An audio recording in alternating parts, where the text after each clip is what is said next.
Okay, my people. Let's get some clarity on some things. Okay, there's a lot of confusion going around, and I understand the way things can be sounding to a lot of people that are outsiders. Okay, so I'm gonna take this time, Lord Eric Steele, Big Rossi Love. I'm gonna take this time to break some things down for you. Okay, listen to me so we can get this understanding. Okay, the only way that we can grow as a people, as a unit, and it will also be beneficiary to the country and the diaspora. We need to get some understanding. Okay, let's get this understanding. When foundational Black Americans say, okay, we're standing on our square, we're gonna let you guys know who we are. Okay, it's because there's been so many. I can't even count how many times I heard weird people say things like, "You guys don't know your history. You guys don't know who you are. You don't have your." All that's nonsense. We've always known who we were. Okay, we never put up big fronts. We didn't try to separate. But as we see these things being forced upon us, we have to let this be known. Okay? We have to let this stuff be known now because it's time for truth. This is considered the age of information. There's no need for anybody to be ignorant in this part of history. And this part of the human existence on this planet, there's no reason for people to be walking around ignorant. Okay? So let me break these things down for you guys. Okay? It doesn't have to be hate.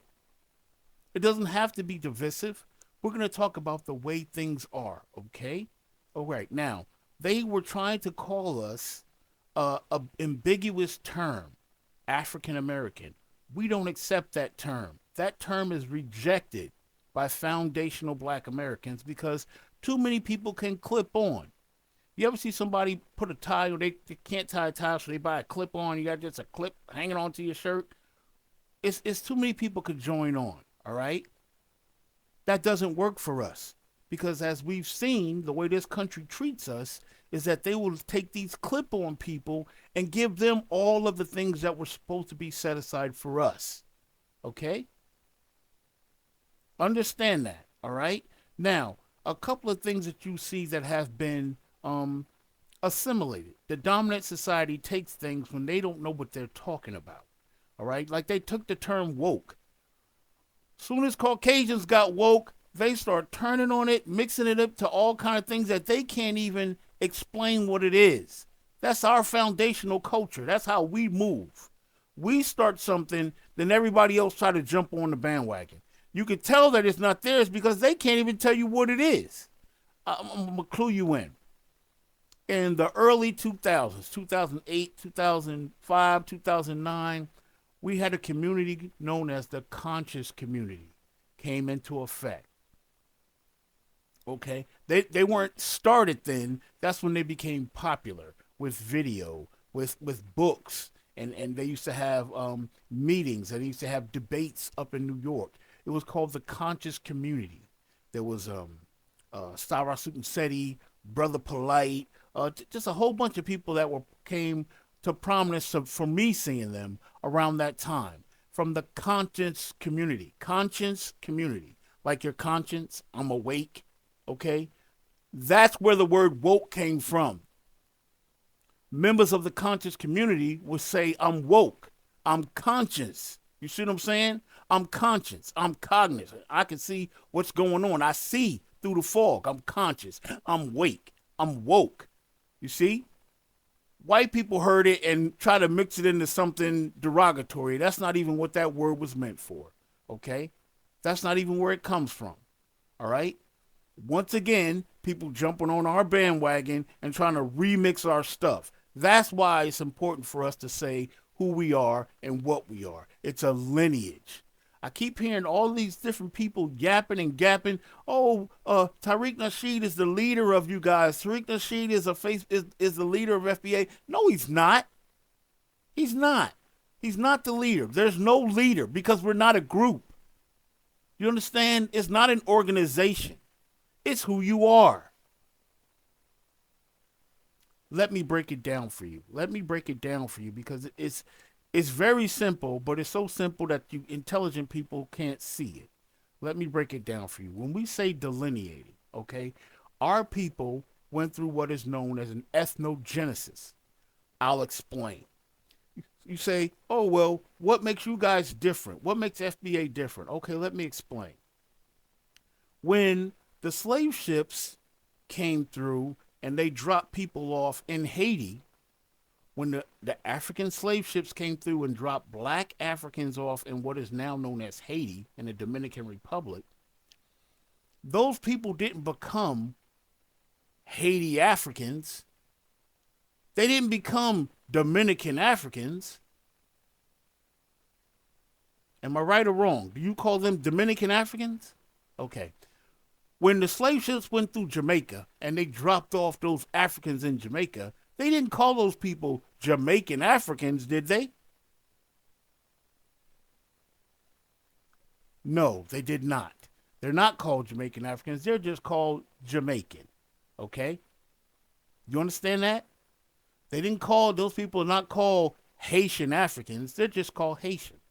They're not called Dominican Africans. They're just called Dominicans. Got it? So don't come over here and tell us we're black Africans. That's not who we are. That's not who we are. And since we can't take the word black, we can't change and just put that uniformly because everybody else is black as well. So we can't just say we're black. You understand that? So that term becomes very specific, and it becomes very specific to our lineage. Okay? Our lineage. Our black people that were here, because there was black people here.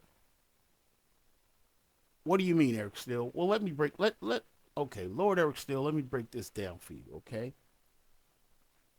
Back in, I want to say the 1300s, definitely the 1300s, there was a king. He was before Mansa Musa. He was Mansa Musa's brother. His name was Abu Bakari. Abu Bakari was his name. Abu Bakari II.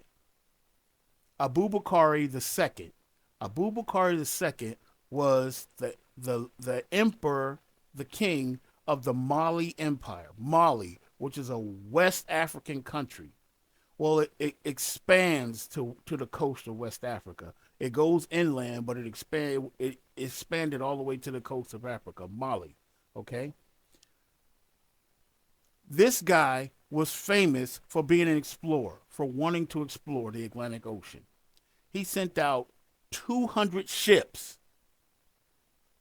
200 ships of black Africans from Mali. Left in the 1300s. Okay? The 1300s. That's how long ago that was. 200 ships left Mali. Do you understand that? That is a fact. You cannot change that. That is a fact. 200 ships left Mali in the 1300s, around 1310, 1315 or so. Abu Bakari, the emperor Abu Bakari, sent 200 ships across the Atlantic. Now, here's what's interesting about this exploration.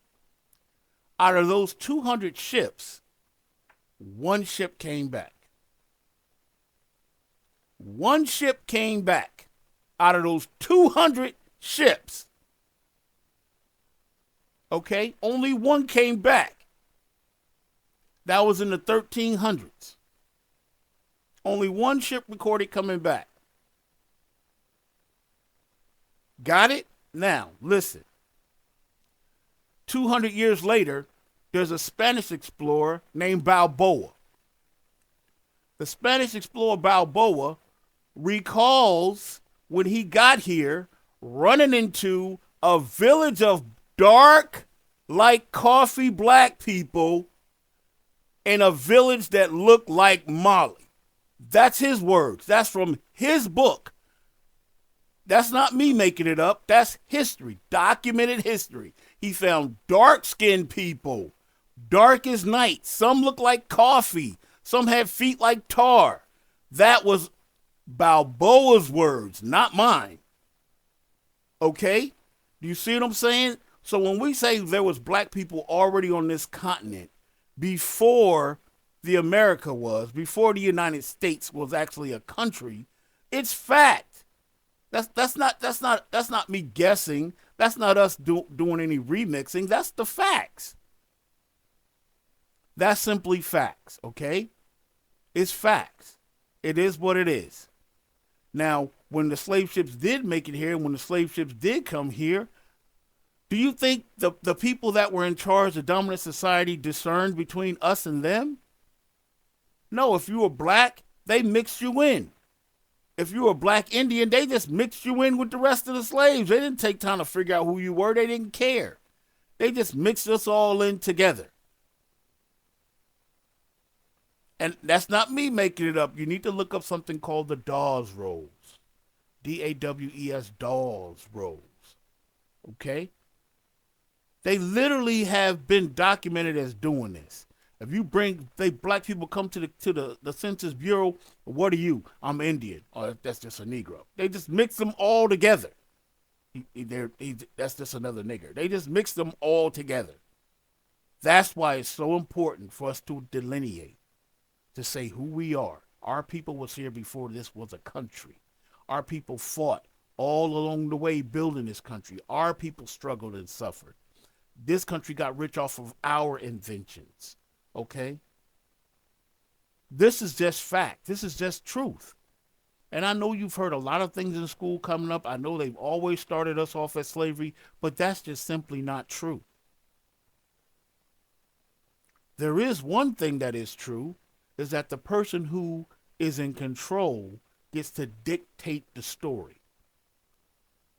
The dominant society was in control. They didn't even allow us. It was illegal for black people to read. They didn't even want us to read. So, of course, they remixed the story to fit their narrative, to try to explain why or give them an excuse to treat us the way they were treating us. Oh, these people are subhuman. They less than civilized. Listen, we were fine where we were. We didn't need you. We didn't need these people, but they needed us. That's documented as well. They definitely needed us. Time and time again, foundational black Americans have saved this country. Time and time again. You look at all those little colonies that they tried to get started here way back when.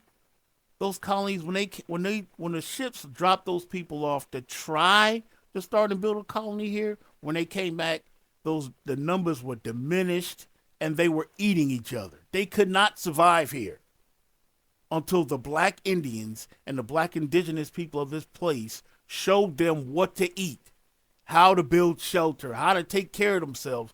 It's proven. If they could do it, they would have done it. They didn't do it. They couldn't do it. They died. There was an exploration where the ship dropped off. I think it was 150 people they dropped off close to Virginia, a little bit north of Virginia. They dropped those people off, 150 people. And when the ship came back for them, it was 5 people left. They couldn't get it going. They couldn't. They didn't have the knowledge or the know-how to make it happen until we got involved. We saved them. Then you go look all the way up to the Civil War. The North was getting their behinds handed to them. Until who saved the country? The black people, foundational black Americans. Again, we come to the rescue and save. Again. Once again. The Civil War. What happened in Germany? What happened in all these different wars that we fought in? We win. The Red Tails from Tuskegee. Again, foundational black Americans. Again. Outstanding. Again and again and again. The civil rights. We were the ones fighting. I didn't hear no Puerto Rican. Haven't heard a story yet about the Puerto Rican that was getting drugged down the street by white people. You ain't never heard it. You ain't gonna hear it because it didn't happen. All that Jim Crow stuff was used against us. There was some on the western side that was used against Mexicans. Blacks, Mexicans, and dogs. I've seen those signs. True. But they still didn't help build nothing. They were just being discriminated against. And our lineage has nothing to do with discrimination. Our lineage is about us saying, We helped build this country. We were in the treaties. We were specifically mentioned in the treaties with the Indians. The Indians got their reparations. Now it's time for us to get ours. That's all we're saying. And for those individuals who are not amongst us, just don't get in the way. It's not hard for you to keep your mouth shut. Benzino, he's not a foundational American. He shouldn't have nothing to say. Luther Campbell's not a foundational American. He shouldn't have nothing to say. It's not about him. It's got nothing to do with him. He's not one of us. And it's always amazing to me how these people have so much to say about us, and it's always negative, but they never get us. The interviewers try to act like, oh, I was just asking a question. No, why didn't you ask that question to one of us? This is how you start your interview off. Hello, are you such and such? Are you a foundational Black American? No, I'm not. My people. Okay, well, these questions ain't for you. That's how that interview should go. That's how it should go. For all this smoke to come to us now, when all these decades Democrats have been using us as their voting bloc, have been just assuming that we're going to vote with them and not giving us none of our tangibles.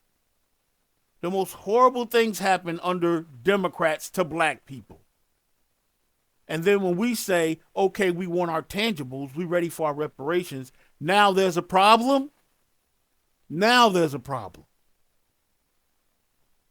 Time's up. Time's up. It's got nothing to do with Republicans. It's got nothing to do with Democrat because I'm neither. I don't claim none of that nonsense. It's just two wings on the same bird, if you ask me. They're both playing games that are very disrespectful to our people. That's why nobody went to vote this time. We're not going to play. And you can't shame us into playing. Here's another thing they like to say. Oh, well, your ancestors died for you to vote. That's a lie. My ancestors did not die for me to have the right to vote. That's not what they died for. That's a bold-faced lie. The master teachers have taught us our people fought in civil rights and our people died for us to have justice. Justice. Not the right to vote. That would be a moron. And my people ain't dumb. Nobody said, I'm going to go fight these people and kill because we want the right. No, we wanted justice.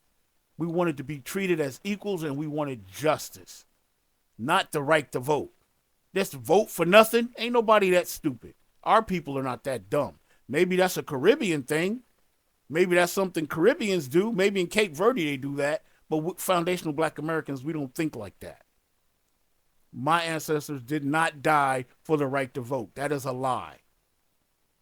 That's a lie, and it was a lie ever since it was told. That's not what they were fighting for. They were fighting for justice. They were fighting for justice and equality. And we tried to do that for all. But as you can see, the rest of the daggone diaspora is very disrespectful. We tried to fight for justice for all so that you guys can come here and get a piece of the pie too. But then you want to come here and be disrespectful. That's why we have to delineate from you guys, because you're disrespectful. You're short-sighted. You believe whatever they tell you. That's not our way. We fight. We dig for the truth and we fight. We stand on business. Okay? For these guys to come over here and say the things that they say is just disrespectful. And for those of you who don't know, the country is recorded being founded in the 1700s. They like to celebrate 1776 as bicentennial, last time I heard. We were here already, people. There was Black people on this North American continent already. It's knowledge, it's fact. You might as well deal with it. And stop trying to pretend like y'all don't know. We did not come over here. All of us did not come here in slavery. That's not the way it happened. That's a lie. It's a bold-faced lie, and it's been disproven. We were already here. And this group of Black people that are here, that's been here, we are called foundational Black Americans. Got it? It's not foundational Black authority. I don't know where you guys are getting that from. Once again, trying to remix something. That's why we have to stand on our business. It's foundational Black Americans. We built the country. Foundational. The beginning. We were here. We didn't migrate here. We're not immigrants. We was here before there was a country. You understand that? We were here before there was a United States. Okay? This is your brother, Big Eric Steele, Rossi Love. I love my family, man. I love this family. The black family is the most outstanding thing to be a part of. I'm very proud of my people, but we're not going to be stepped on. We're not going to be walked over. All that is done. We're done with that. All right? FBA all day. I'm going to keep bringing you guys this heat. Let's get into it. 1.